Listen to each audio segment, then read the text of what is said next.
আগামী 21শে মার্চ হতে ত্রিপুরা বিধানসভার অধিবেশন শুরু হতে যাচ্ছে এবং এই অধিবেশন চলবে 7 দিন ব্যাপী।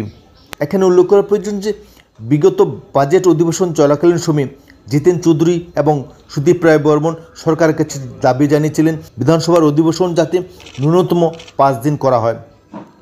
বিরোধীদের দাবি মেনে সরকার শুধুমাত্র 5 দিন নয় বরং বিধানসভার অধিবেশন বাড়িয়ে 7 দিন করেছে এবং এই 7 দিনব্যাপী বিধানসভার অধিবেশনে রাজ্যের বিজেপি দলের হাই প্রোফাইল নেতৃত্বরা যেমন গুরুত্বপূর্ণ বিষয়ে আলোচনা করবেন, বিভিন্ন বিল আনবেন, কিন্তু তার চেয়েও বড় কথা হলো এই অধিবেশনে যে যথেষ্ট ঝড় উঠবে তা আর বলার অপেক্ষা রাখে না।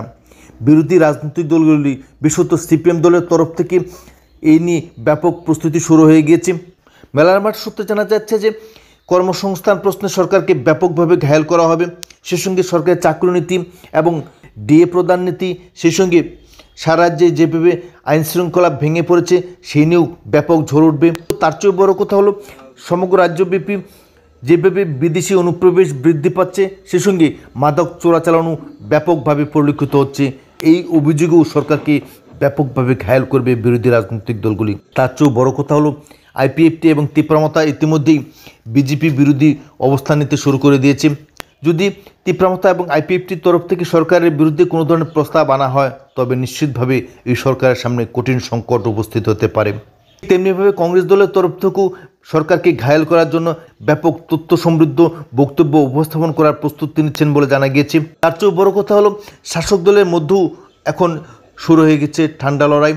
বিজেপি দলের সভাপতি পদকে কেন্দ্র বিজেপি দলের অভ্যন্তরে যে ধরনের রাজনৈতিক লড়াই শুরু হয়েছে তার প্রভাবও বিধানসভার অধিবেশনে পড়তে পারে, তেমনটাও মনে করছেন রাজনৈতিক বিশেষজ্ঞরা। অর্থাৎ 7 দিনব্যাপী এই বিধানসভার অধিবেশন রাজ্য রাজনীতিতে ব্যাপক প্রভাব পড়বে, সেই সঙ্গে বিধানসভায় যে ঝড় আসন্ন সেই ঝড় বিজেপি দল কিংবা বিজেপি প্রশাসন কীভাবে মোকাবেলা করেন তাই যথেষ্ট চিন্তার কারণ হয়ে উঠেছে বিজেপি দলের ক্রাইসিস ম্যানেজমেন্টের সামনে।